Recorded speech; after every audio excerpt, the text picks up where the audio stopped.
Vážené Slovenky, vážení Slováci, práve sa skončilo hlasovanie o zmene ústavy v Národnej rade a 92 poslancov vám práve zobralo tú možnosť, aby ste referendum skrátili volebné obdobie či už tejto vlády alebo vlády budúcej.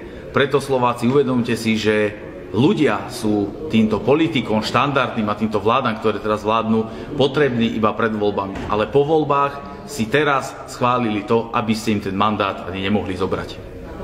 Vážení priatelia, dnešné hlasovanie v Národnej rade jasne odhalilo tvár každého jedného poslanca Národnej rady.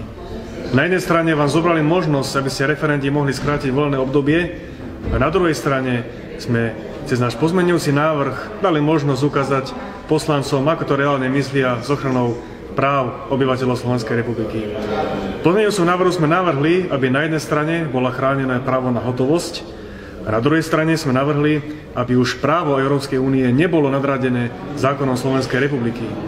Iba 44 poslancov podporilo náš pozmeňujúci návrh a vy si veľmi dobre pozrite, kto ako hlasoval, aby ste v ďalších voľbách sa vedeli správne rozhodnúť, kto chce hájiť záujmy Slovenskej republiky a kto to iba hájí záujmy Bruselu a Washingtonu.